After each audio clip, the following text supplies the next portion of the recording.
अस्सलाम वालेकुम, मैं हूं अतहर काज़मी। आईनी तरमीम वाला मामला आज भी सारा दिन ज़ेरे बहस रहा। कभी कमेटी में बात हो रही है, कभी मौलाना से बात हो रही है। गुज़िश्ता रात हमने देखा तमाम क़यादत जो हुक्मरान इत्तेहाद की क़यादत है वो लाहौर में जमा थी। मौलाना की वहाँ पर भी मुलाकात हुई, उसमें भी काफ़ी चीज़ें डिस्कस हुई। अभी कहा जा रहा है कि वो जो आईनी अदालत का मामला था शायद अब वो आगे ना बढ़ सके, लेकिन कोई आईनी बेंच बनेगा। बहुत सारी चीज़ें डिस्कस हो रही हैं, लेकिन जिस माहौल के अंदर ये आईनी तरमीम लाने की कोशिश की जा रही है वो बड़ा बदकिस्मत माहौल है। आज हमने सेनेट में देखा कि सेनेटर साहिबान ने खड़े होकर जिस किस्म की तकारीर की और जिस किस्म के दबाव का उन्होंने जिक्र किया, क्या एक आईनी तरमीम ऐसे लानी चाहिए, ये भी एक बहुत बड़ा क्वेश्चन मार्क है। अब कामरान मुर्तज़ा साहब, आपको पता है कि मौलाना की जमात के एक बड़े इंपॉर्टेंट रुकन हैं। ये जो सारा मुसवदा तैयार हो रहा है इसमें भी उनका बड़ा कलीदी किरदार है। आज उन्होंने सेनेट के अंदर क्या कहा, मैं चाहता हूँ ज़रा आप पहले सुने, फिर हम गुफ्तगू के सिलसिले को आगे बढ़ाएंगे।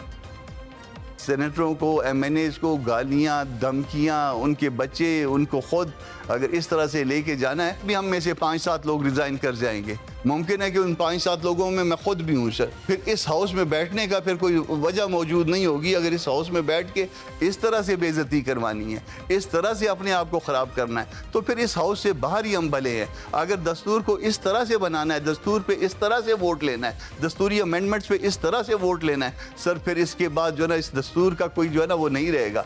मेरे पार्टी के लोग हैं, मैं नाम नहीं लेता इस वक्त आपके पास, मगर मेरी पार्टी के लोगों को भी जो है ना इसी तरह से जो है ना वो कहा भी जा रहा है, धमकाया भी जा रहा है और गालियां भी दी जा रही हैं। सर अगर आपके किसी सेनेटर को, आपके किसी एमएनए को यहाँ पे गालियां दे के और कहा जाए कि आपने वोट जो है फलां को देना है, फलां मामले में वोट देना और फलां मामले में वोट नहीं देना, तो फिर ये बड़ी नुकसानदेह बात हो जाएगी। ये बात हमारे दिल में, मुमकिन है आप आज हमसे वोट ले लें इस पर, मगर ये बात जो है ना दिल में कील की तरह पैवस्त हो जाएगी।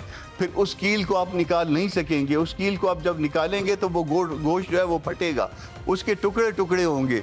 उसके नतीजे में जो है वो फिर मामला ऐसे होंगे जो आपसे संभाले नहीं जाएंगे।